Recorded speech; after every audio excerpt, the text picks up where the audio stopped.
Good morning, everyone, and welcome to the virtual classroom. Myself, Dr. Yugandhara from GS Tompe College, Kandur Bazar. Today, we are going to look for a very interesting topic, that is the plant growth hormones. So, when we are enjoying the shelter of a huge tree, we thought that this tree has developed from a small seed, and the change from small seed to huge plant, huge tree, small seed to huge tree is known as growth.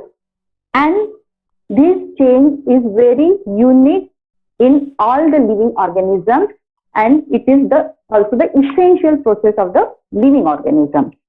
So, though this change requires many factors like nutrition, water, and environmental factors are responsible for the growth, there are some organic compounds present in the plant and which are helping to control this growth.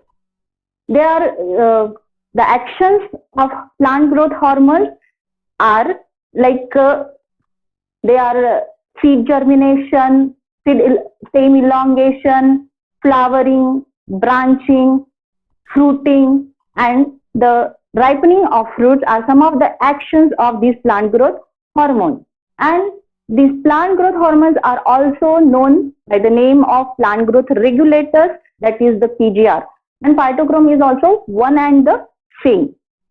So, the organic compounds which are having the capability of moving from one organ to another and can control the growth and physiological process in the plant are referred as the plant growth hormones.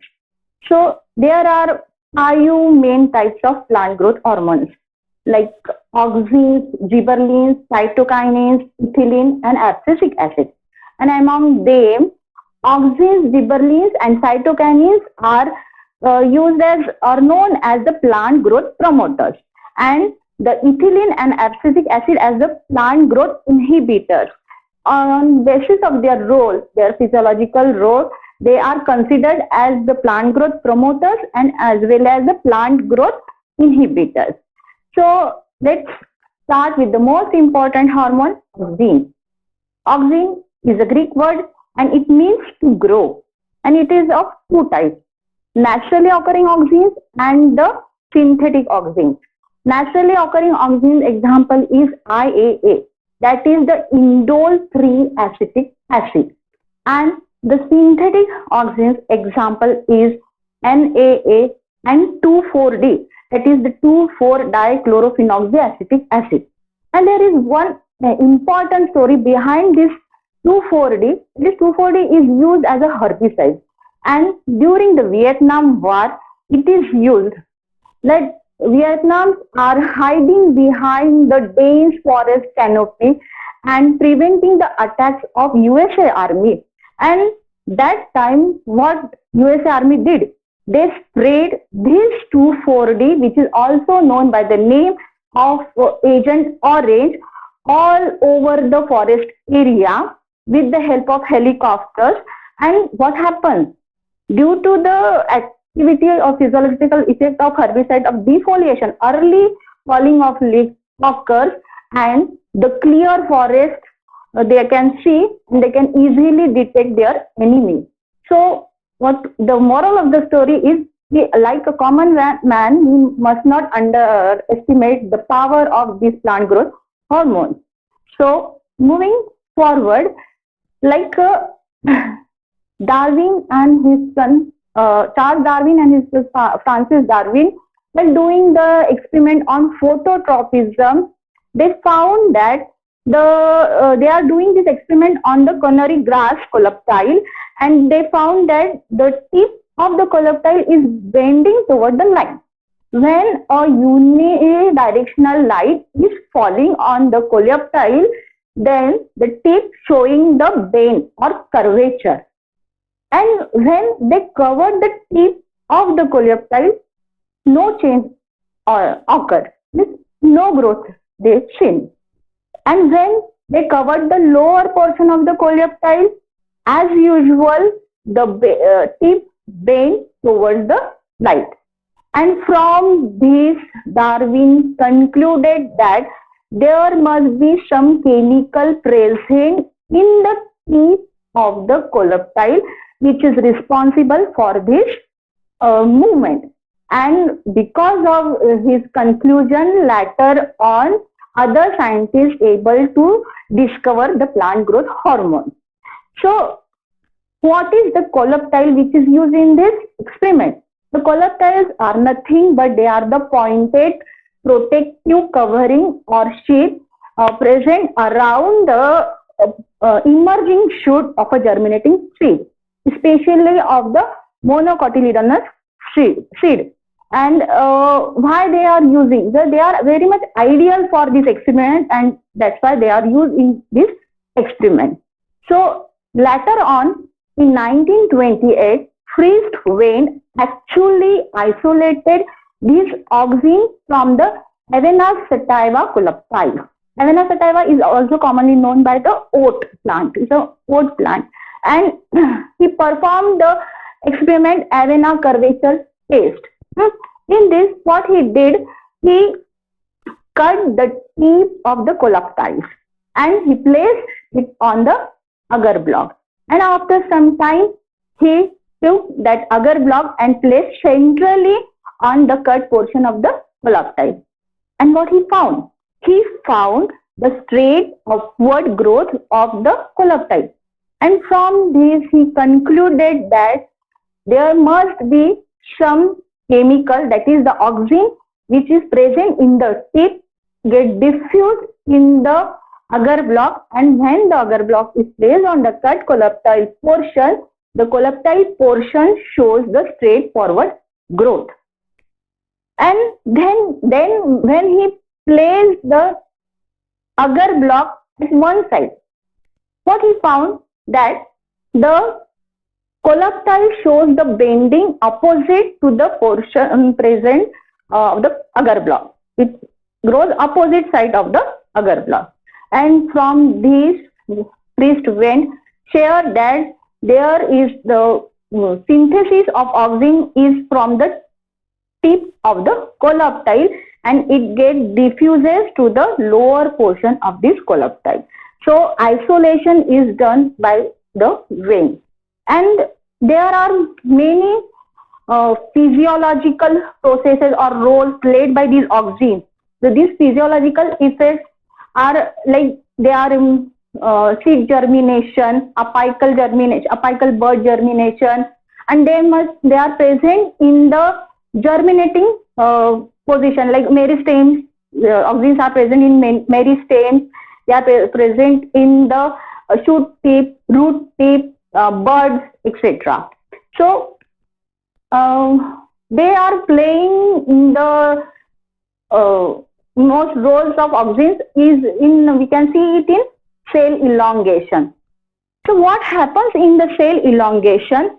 So due to the presence of these auxins, the pH of the cell lowers down, and the pH of the cell lowers down, and some enzyme get activated. Due to the activation of the enzyme, what happens?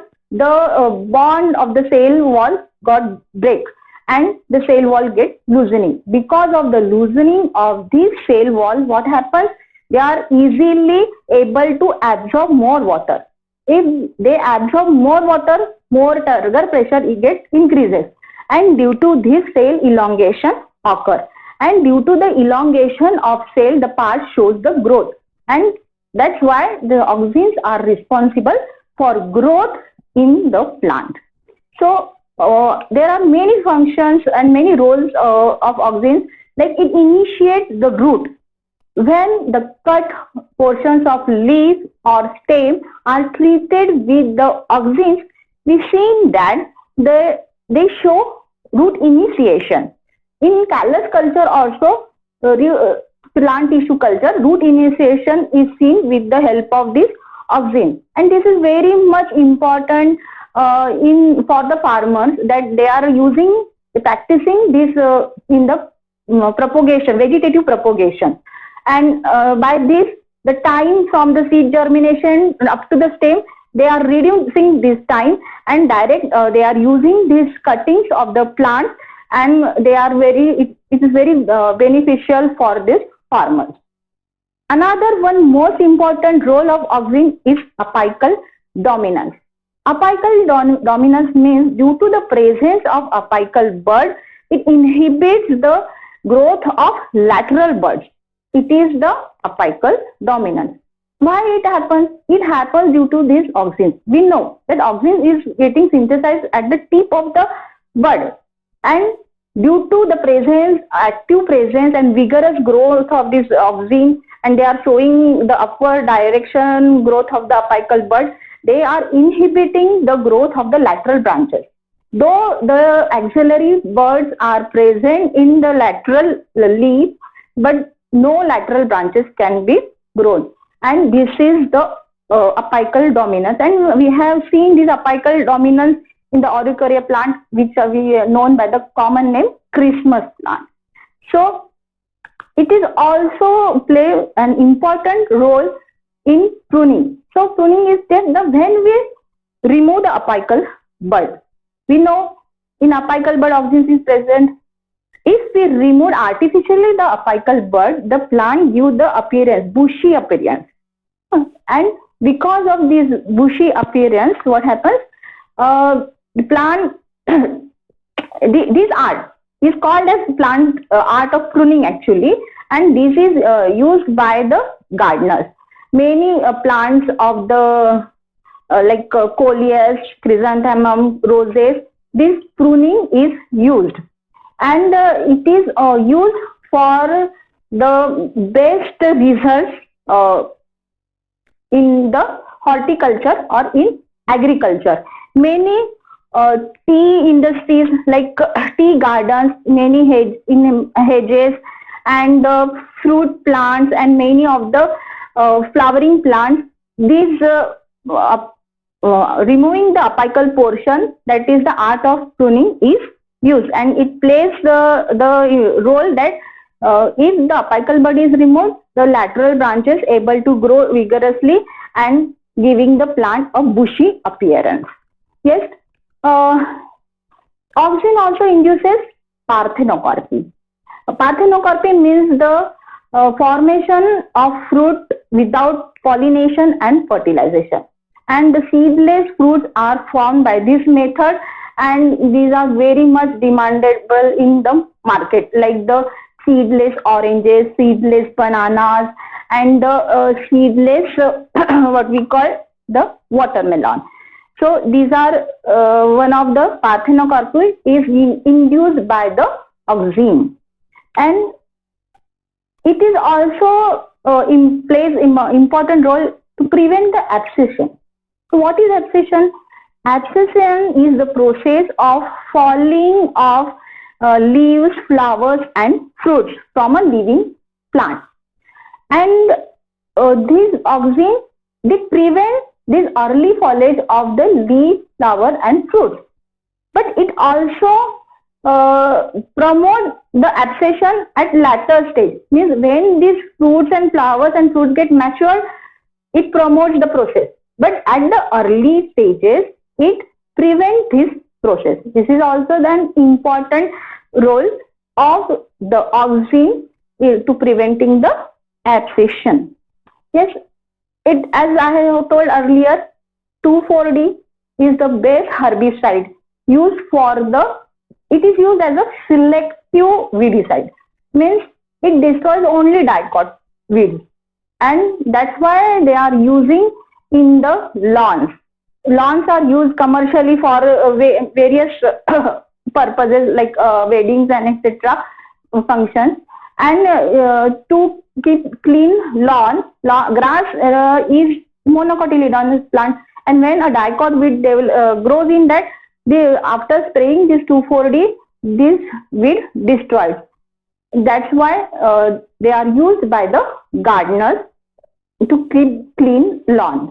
And also they are used in the cereal crops like the maize crop, wheat crop.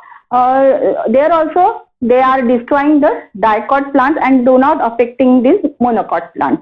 So this is very much important use of the auxin as herbicide. And these auxins are used from last 50 years in agriculture and horticulture industries. Auxins plays an important role, like if they are present in low concentration, then their effect is different. If they are present in high concentration, then their effect is different. So likewise, these auxin plays the important role in various physiological factors. Here we will end, like next hormones we will see in the next part, like the gibberellins and cytokinins, and keep tuned and keep watching next part. Thank you.